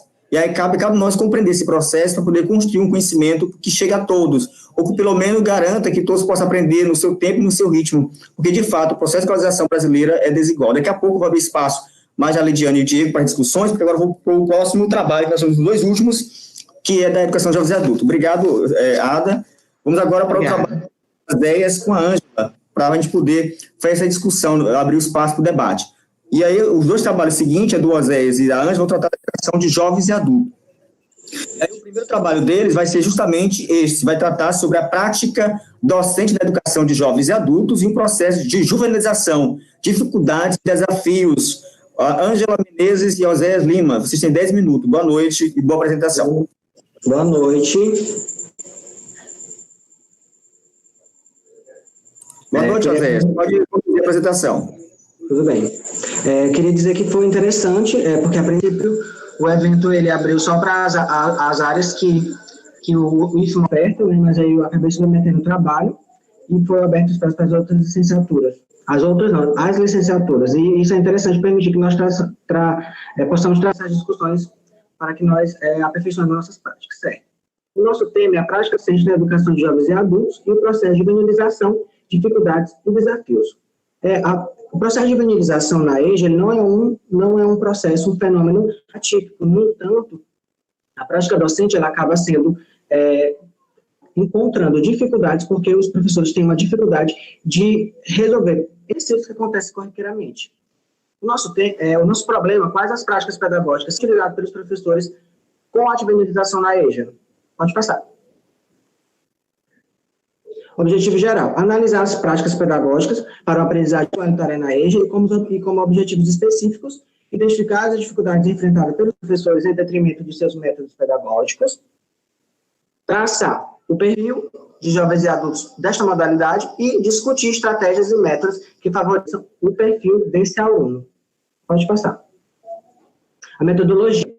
Nosso trabalho faz uma abordagem bibliográfica, tem um cunho qualitativo e como instrumento utiliza livros, artigos, etc. O referencial teórico. O processo de juvenilização na EJA, como eu já disse, não é um processo atípico, ele já acontece há muito tempo por conta da LDB, que ela fala da idade mínima para o ingresso na EJA, tanto na educação, no ensino fundamental, quanto no ensino médio. Então, há uma lacuna nesse processo que muitos alunos, tanto do ensino fundamental para o ensino fundamental, estão saindo do ensino fundamental para a EJA e para o ensino médio. Então, deve-se investigar quais as problemáticas que estão acontecendo. Os alunos eles não estão conseguindo concluir o processo educacional no termo que eu acredito que não seja um termo propício dizer que é o termo regular, porque a partir do momento que a gente fala que há há uma modalidade regular e a EJA é desregular, então eu acredito que é um pouco compreendido como tempo propício ou adequado, mas regular eu acredito que esteja dizendo que a EJA seja desregular. A idade mínima, como eu já disse, é de 15 anos para o ensino fundamental e 18 para o ensino médio. A prática docente ela deve estar pautada nesse fenômeno da juvenilização com o hibridismo cultural, e pela primeira vez a EJA está tendo indisciplina por conta que o jovem ele aprende de uma maneira e o idoso de outra forma. Então, as experiências, as interações que eles fazem fora do âmbito escolar, eles acabam levando para a sala de aula, como defende as teorias de Freire, principalmente no processo de alfabetização, e acaba isso sendo uma dificuldade no processo educativo. E a formação continuada deve estar pautada, porque o Freire defende que ensinar exige pesquisa. Então, à medida que se pesquisa, se busca novas práticas para compreender o hibridismo cultural, as interações que acontecem no âmbito escolar, também fora do âmbito escolar. Pode passar.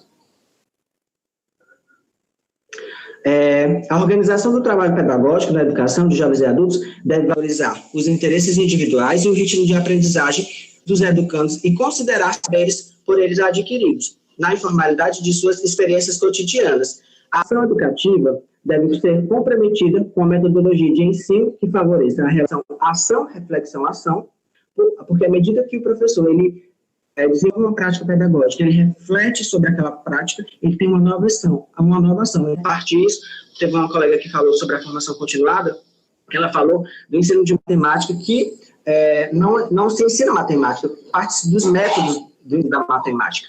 E para os professores da EJA, é muito mais difícil, porque na nossa graduação, a outra colega também falou sobre a formação do curso, a estrutura do curso de pedagogia, e nós, professores, que temos essa capacidade de estarmos atuando na EJA, nós não temos uma disciplina que favoreça a alfabetização na educação de jovens e adultos, ou outra disciplina. Nós temos apenas uma disciplina de 60 horas que fala sobre os fundamentos e métodos fundamento da educação de jovens e adultos. Então, a formação do professor da EJA já é muito falha desde a graduação. Por quê? Porque a gente vê apenas fundamentos, a gente não tem práticas, a gente não tem um estágio na educação de jovens e adultos como nós temos na educação infantil, até na gestão nós temos estágio, no entanto, a EJA nós não temos. Continuando, e que possibilite aos educandos, por favor, pode voltar, que possibilite aos educandos a compreensão de suas experiências e a construção do conhecimento. Pode passar. Resultados de discussão. Deve-se reconhecer que os alunos, nesse processo de juvenilização da EJA, eles são alunos que eles não conseguiram terminar no período compreendido como convencional, eu não gosto de dizer regular. Eles devem ser identificados e reconhecidos, porque à medida que se trabalha e a alfabetização, eu gosto muito da alfabetização, mas partindo para a questão da juvenilização, na medida que se trabalha na EJA, eu gosto da teoria de Freire, que ele fala que há um processo de conscientização humana, de uma educação libertária e conscientizadora. Então, à medida que o aluno ele não conseguiu concluir, ou então ele voltou para a EJA, é preciso que ressignifique as práticas para que ele consiga permanecer na EJA, porque, de acordo com a LDB, a LDB fala que a EJA tem 3 funções: reparadora, equalizadora e qualificadora. Então, a questão da equidade deve-se trabalhar a prática e conseguir contemplar a questão da juvenilização na EJA. O desafio posto para a escola pública hoje, e não apenas para a EJA, é como dar tratamento a esses adolescentes, repensando a prática, a própria estrutura de organização escolar e curricular, inclusive aquela que supomos alternativa à escola tradicional que já vimos construindo nesses anos todos. Pode passar. Considerações parciais, porque é um trabalho ainda que está sendo desenvolvido. A partir dos elementos explicitados, verifica-se parcialmente as dificuldades da atuação docente com o fenômeno da juvenilização na EJA.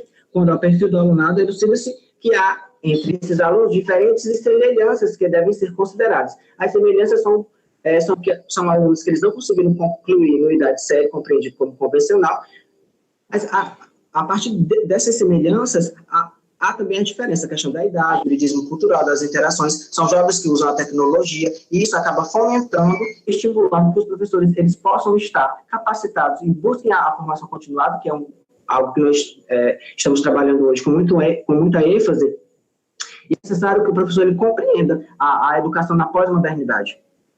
Para a atuação pedagógica do professor, desculpe se eu estou falando um pouco rápido, pois à medida que as diferenças podem nos separar, devem ser utilizadas para promover uma ação didática igualitária. No que se refere às práticas, verifica-se os desafios docentes quanto à formação continuada na compreensão do hibridismo cultural, racial e a faixa etária do aluno deve ser sanada na busca de melhores condições de ensino. Pode passar. Pronto, essas são as nossas referências. Obrigado. Parabéns mais uma vez, Osés, pelo trabalho.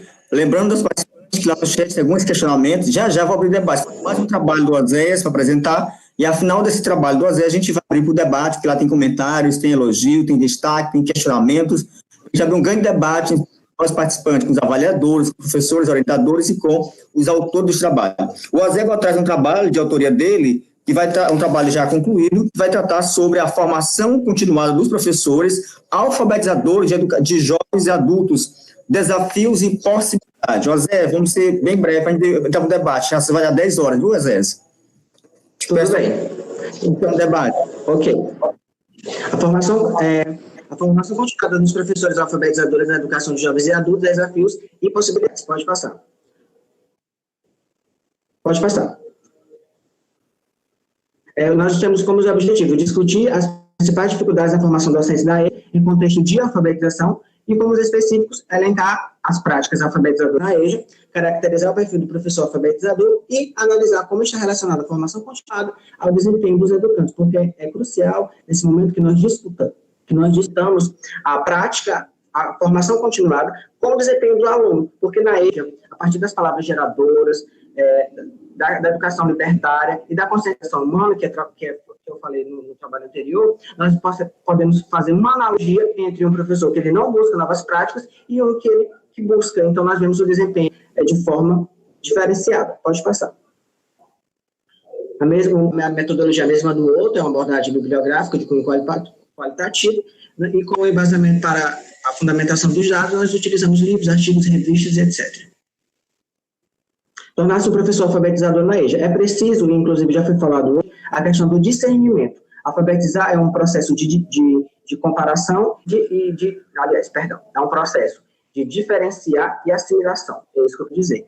Porque à medida que se assimila a realidade do aluno, toda aquela teoria que a gente já conhece, das palavras geradoras, de buscar e de trazer a realidade do aluno adulto para o âmbito escolar, é necessário que também se faça um discernimento das práticas que são utilizadas em outras modalidades para que se possa inserir práticas que venham a contemplar a necessidade daquele alunado. A formação continuada se faz necessário.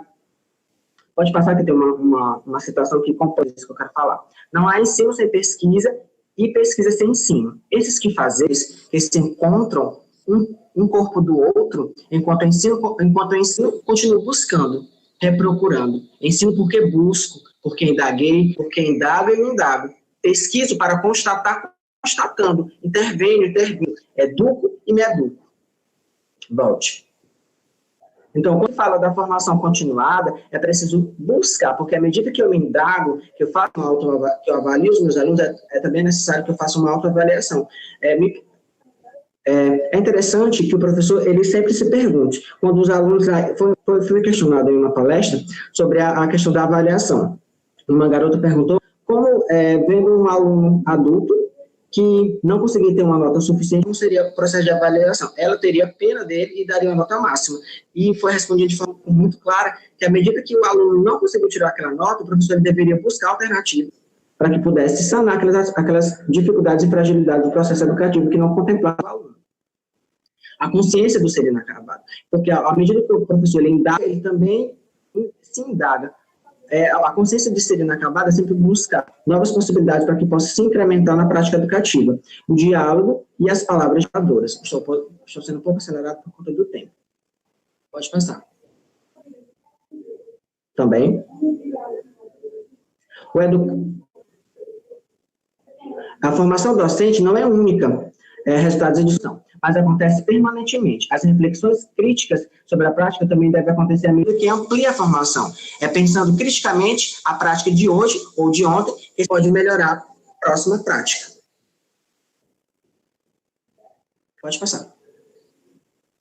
As considerações parciais. A relação estabelecida entre a função continuada e o desempenho dos educandos é favorável ao aprendizado do alunado, uma vez que se pesquisa e se buscam novos métodos e estratégias que superem os erros pedagógicos e consigam melhorar a prática educativa, alcançando os sujeitos no processo de alfabetização, favorecendo a construção de alfabetização conscientes e autônomos. A alfabetização de alunos adultos é interessante porque, à medida que se ressignifica, e até no método, nas técnicas desenvolvidas por Paulo Freire na cidade de Angico, em 1960, os alfabetizados que participaram das 40 horas de Angico, eles buscaram tirar até novas identidades após o processo de alfabetização, porque eles queriam mostrar para a sociedade que eles eram novas pessoas, não mais aquelas pessoas inertes que tinham uma participação política ativa no meio social. Então, a alfabetização, ela parte dessa necessidade de buscar esse reparo e esse cuidado com o meio social. Pode passar. E essas são as nossas referências. Queria agradecer a todos a oportunidade, e é isso. Parabéns, Oséias. Que discussão boa e que vai gerar um bom debate para a gente. Falar de educação de jovens e adultos, falar do ensino fundamental 1 da matemática, falar da formação do pedagogo. Vocês falaram também da avaliação, discutiram conosco a questão do uso da tecnologia do WhatsApp no processo de aprendizagem, discutimos a questão das práticas pedagógicas, práticas docentes, as dificuldades, os desafios, as possibilidades. Acabamos discutindo também a ideia de a gente poder refletir sobre esse processo. E aí, para iniciar o debate, eu queria destacar para você alguns pontos que foram levantados. A professora Lilásia Schaffer, do IFMA Campus Codó, ela parabeniza a todos pela abordagem, mas ela destaca o trabalho da Ângela e do Osés, que discutiram a questão da escola em tempo de pandemia e dificuldade. Ela diz, olha, vivemos essa realidade contemporânea no momento de hoje. A Gislane Guimarães, ela parabeniza a todos, ela diz que é um assunto a ser abordado na sessão de hoje excelente, é muito ótimo, relatado, porque vemos isso no Brasil e isso é frequente. Um outro ponto a destacar, Maria do Perpétuo de Araújo, ela destaca que a escola e família têm que andar de mãos dadas, pois pode muito, a transformação da realidade, muito acontece quando elas trabalham junto, portanto, a educação tem que ser inclusiva, ela começa quando a realidade do outro é parte integrante do aprendizado.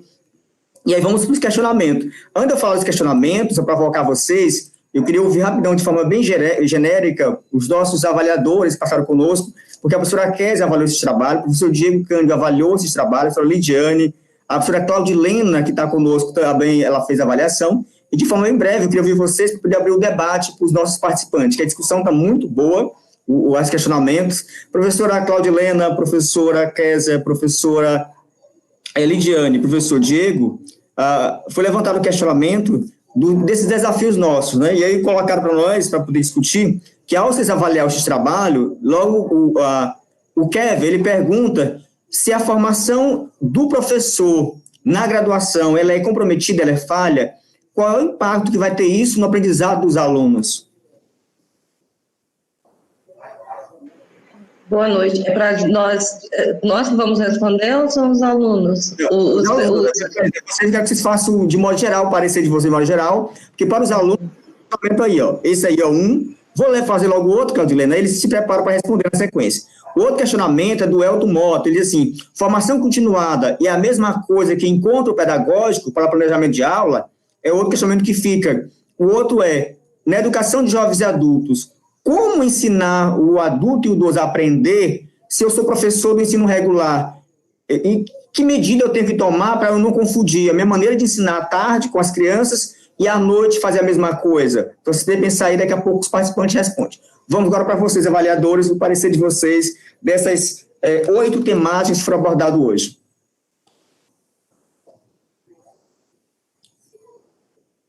Claudilena, Diego, Lidiane. Boa noite, Denilson. Obrigada pelo convite. De modo geral, eu quero reiterar o que eu tenho dito ao longo das sessões interativas, né? Quero pedir desculpas porque não estava no início, estava em outra atividade do fórum, então a gente está meio que fazendo várias atividades simultaneamente. Então, mas a gente fica acompanhando de 2 computadores todas as atividades. E aí, a parabenizar os alunos, todos os alunos, os diferentes jovens pesquisadores, e o grande sentido que esse trabalho nos deu como avaliadores, entender realmente que a licenciatura é um curso superior, né, que ele está muito afinado com a investigação científica. E você vê a diversidade de aspectos, de campos, de caminhos investigativos que foram apresentados aqui.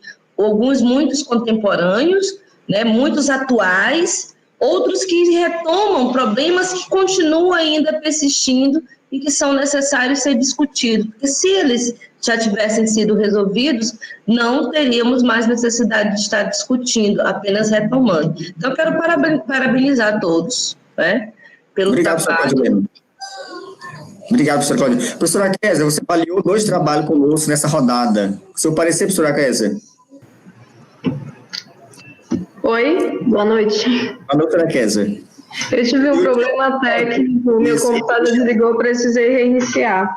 Bem, eu chamei porque, no seu parecer, achei interessante, assim, ó, primeiro eu quero agradecer a oportunidade de ler esse trabalho. Olha só, achei interessante. É em cima disso que eu queria provocar a senhora.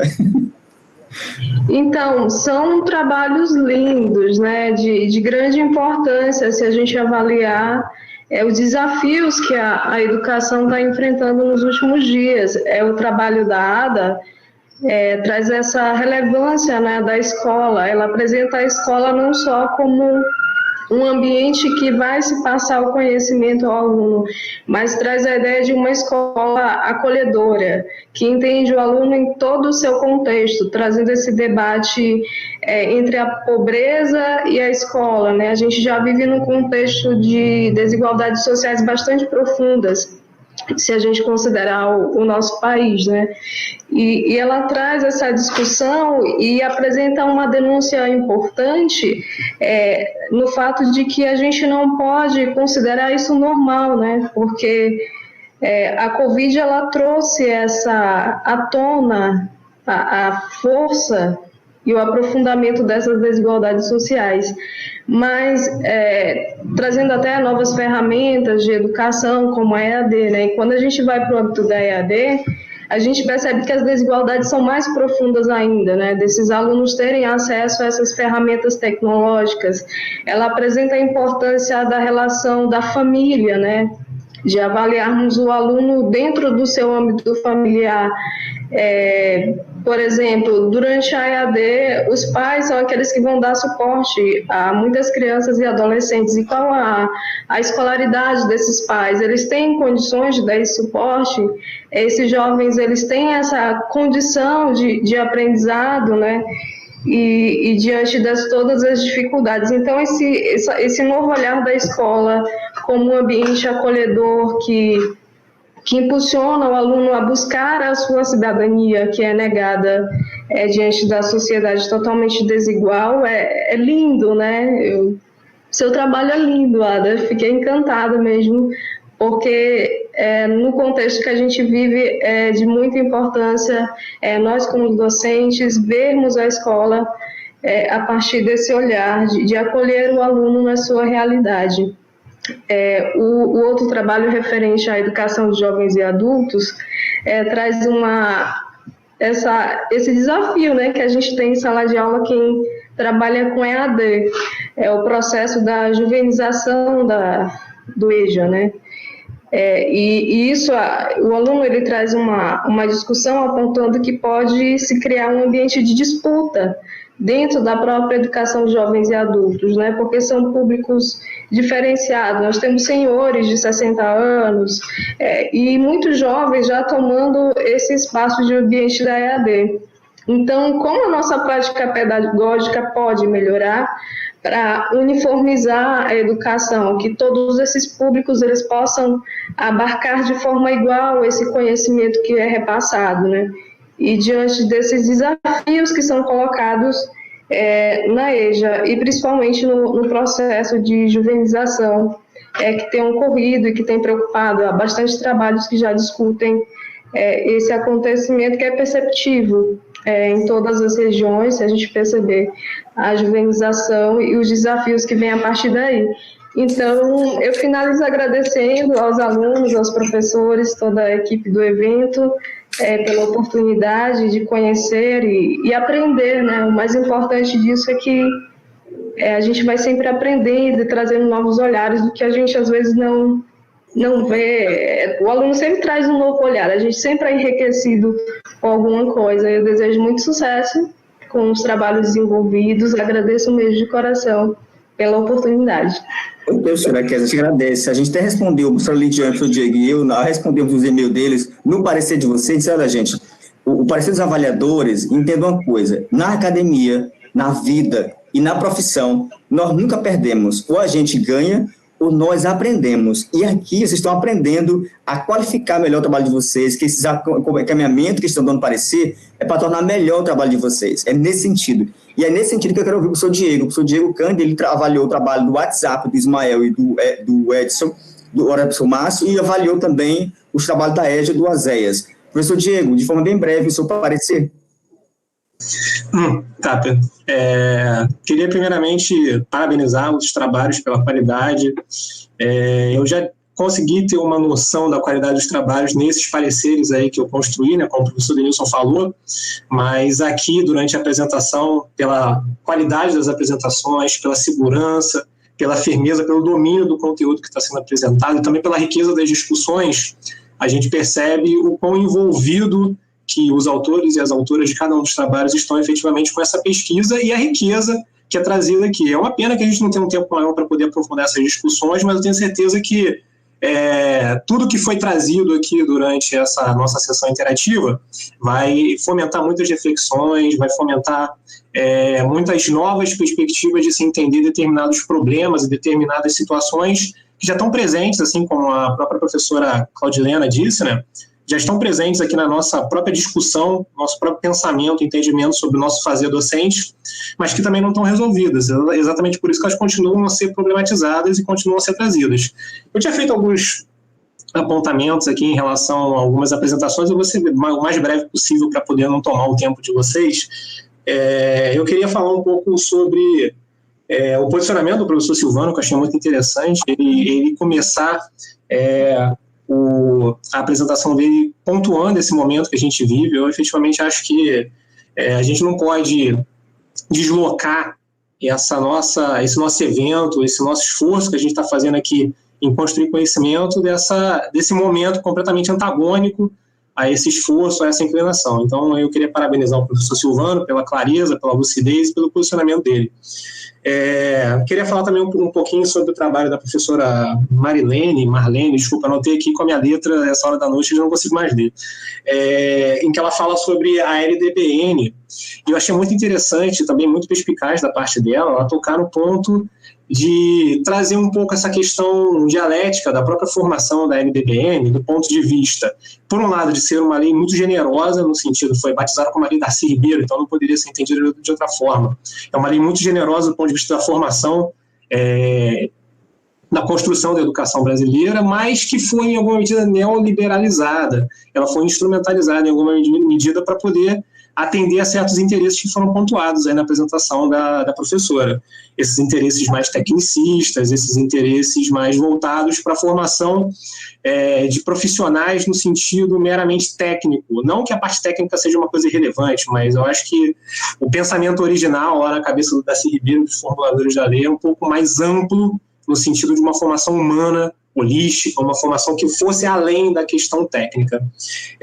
Sobre o trabalho do WhatsApp, que eu avaliei, que é o trabalho do Ismael, que foi a apresentação que ele fez aqui, é um trabalho muito interessante. Mais uma vez, eu queria pontuar essa sensibilidade que você já viu no Ismael e nos próprios formuladores do trabalho, que não foi só ele, de, por um lado, perceber essa importância e a riqueza do WhatsApp enquanto uma ferramenta formativa, enquanto uma ferramenta que tem uma ligação afetiva com os alunos, do ponto de vista de ser uma ferramenta que eles usam diariamente. Hoje mesmo, mais cedo, a gente estava tendo uma discussão aqui em relação ao fato de, mesmo nós, professores aqui, em alguns momentos, nós deixamos de lado ferramentas mais oficiais, assim, mais formais, como o e-mail, e darmos prevalência ao WhatsApp. Você imagina os alunos. Então, é um elemento que tem que ser integrado no processo de formação.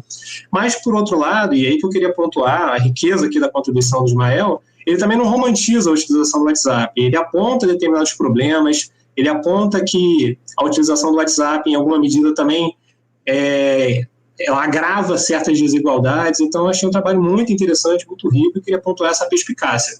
E o outro trabalho, agora, para concluir, que eu analisei, foi o trabalho do Oséias, e, mais uma vez, também, impressiona muito positivamente o fato dessa capacidade crítica que esses autores jovens, não sei se eu posso chamar alguém de jovem, porque eu também sou jovem, mas eu falo jovem no sentido positivo da palavra, né, que são autores muito jovens e que já demonstram um conhecimento, uma capacidade de leitura da realidade, uma capacidade de leitura crítica da realidade, que eu acho que é muito salutar. Nesse sentido, eu acho interessante, do ponto de vista que ele falou sobre a questão do EJA, de ele entender que o EJA não é essa coisa monolítica, né? Porque a gente denomina o EJA como uma palavra só, mas ele não é um monolito, não é uma coisa só. Você tem turmas e turmas, e você tem ali contextos e contextos do EJA, e eu acho que é isso que ele aborda, assim, com muita clareza e com muita riqueza, quando ele fala sobre a questão da juvenilização do EJA, que é esse processo histórico pelo qual nós estamos passando agora. E o trabalho dele sobre a alfabetização, um trabalho que eu li com o maior cuidado. Eu queria parabenizar ele pelo trabalho. É um trabalho muito, muito bem organizado, é um trabalho que traz à tona justamente essa capacidade crítica que eu salientei aqui agora há pouco. De um modo geral, assim, só para poder fechar, os trabalhos foram muito bons, estou muito positivamente impressionado e parabéns a todos. Que bom, professor Diego. E eu estou feliz agora, Diego, sabe por quê? Porque a formiguinha da educação lhe picou. Porque isso da nossa comitê científica, eu sou da geografia e da educação como pedagoga, a Lidiane é química, doutora em química, e o Diego é de letras. Esse não, professor Denil, você é da educação, você sabe mais. Não, nós sabemos. E agora, na sua fala, você é um pedagogo por excelência, não é por formação, mas já a picose e a formiguinha já lhe encontrou. Que bom. Senhora Lidiane, de forma breve, as suas considerações, senhora Lidiane, professora doutora em química, de forma breve, seu parecer. Olá, boa noite mais uma vez. Eu não vou me estender tanto como o professor Denilson, e o professor Diego, a professora Claudilena, a professora Kézia, né? Vou falar bem rápido, eu vou enumerar aqui que todos os trabalhos, eles foram excelentes, apresentação de alto nível, nós estamos muito felizes, nós do Comitê Científico, e todos os trabalhos, os que eu avaliei, até mesmo os outros, né, que a gente acaba avaliando todos, analisando todos os trabalhos, quem participa do Comitê Científico, a gente viu que foram temas bem diversificados e temas bem importantes para a nossa educação. E uma coisa que eu fiquei mais feliz, com relação principalmente quem é da área de exatas, é se envolver nessa parte pedagógica. Como o professor Denilson, como eu sou da química, eu fico mais voltada para a pesquisa. Então, acaba que nós, alunos, né, e professores da química, a gente deixa um pouco de lado esse nosso lado pedagógico, né, esse lado pedagogo. E eu fiquei muito feliz em ver os trabalhos dentro da área, nessa parte da educação, né. Então, eu gostaria de parabenizar todos, tanto os alunos quanto os professores, né. E eu também gostaria de agradecer aos avaliadores, que nos ajudou bastante aí, né, nessa correção dos trabalhos. Que bom. Isso é bom porque o livro que vai ser organizado coletândomente vai estar bem organizado e com qualidade de alto nível, porque os trabalhos, todos eles são de excelência. Parabéns aos 8 trabalhos apresentados. E agora, para fechar, eu quero ver vocês o questionamento para poder fechar. O questionamento ficou lá, para poder encerrar a sessão de hoje, que são 10h20. O questionamento que fica para vocês é se formação continuada é a mesma coisa de planejamento e se a formação já débil que o professor recebe na graduação, se tem algum impacto negativo no aprendizado dos alunos, como superar disso e como a gente poder considerar a formação continuada como algo necessário de todos nós que somos professores. Foi bem breve. Algum de vocês fala, os autores? Denilson, eu aqui novamente. Diga, quando ele fala aí, boa noite, né? Formação continuada é a mesma coisa de encontro pedagógico, planejamento? Não é. A lei é bem clara, né? Ela diz que formação continuada tem a pós-graduação em nível estrito sensu e lato sensu, e tem os cursos de formação que vão acontecendo durante o período que o professor, né, exerce sua docência. Então, não é a mesma coisa. A gente até vê essa intenção, né, de fazer encontro pedagógico junto com o planejamento, mas isso é uma questão que não dá certo, ou é uma coisa ou é outra. O encontro de formação é para se estudar, é para se debater as questões que acontecem, né? Como a colega apresentou, a escola como local de formação. Quais são as demandas que surgem da escola? É para pensar sobre esse processo educacional que acontece na escola, né? Então, não é a mesma coisa, de forma nenhuma. Obrigado, Sra. Laurilene, é isso. Como o tempo está estendido, na sua fala eu me sinto contemplado todas as respostas, e que, de fato, não ter essa formação vai ficar debilitada o prometido dele. Mas no planejamento, momento de reflexão para pensar nisso e aponta caminhos para uma futura formação continuada. Agradeço a vocês e faço o convite que amanhã, às 2 horas, temos uma outra sessão interativa, da sessão interativa 3, para que a gente possa finalizar esse trabalho, que estão belíssimos, todos eles. A gente ficou com o coração partido como selecionar esse trabalho, mas selecionamos esses que estavam mais de acordo com as normas do evento, são dignos de apresentação e até para submeter futuramente ao mestrado, quem sabe, a um doutorado, se vocês quiserem alçar outros voos. Nosso muito obrigado, agradeço aos avaliadores, agradeço aos orientadores, professor Márcio do IFM Codó, professor João Paixão de Caxias, Laurilene do IFM Caxias, professora Claudilena do IFM Codó, professor Diego, Lidiane, professora Késia, que esteve conosco, e a todos os outros avaliadores que compuseram conosco esse comitê científico. O professor Silvano, que foi apresentou o trabalho, mas também orientou lá da Universidade Federal de Pernambuco, o Azésia que fez com a Ângela, todos vocês, nosso muito obrigado. E amanhã a gente retorna às 14 horas com a última rodada da sessão interativa 3 e à noite a gente retorna com a última sessão 2 de apresentação do trabalho. Muito obrigado a todos vocês, temos uma boa noite, descanse e amanhã a gente retorna às 2 da tarde com o nosso terceiro dia do Fórum das Graduações do IFMA Campus Codó. A todos vocês... Oi, Elidiane. Não esqueça do convite da palestra da professora Selma.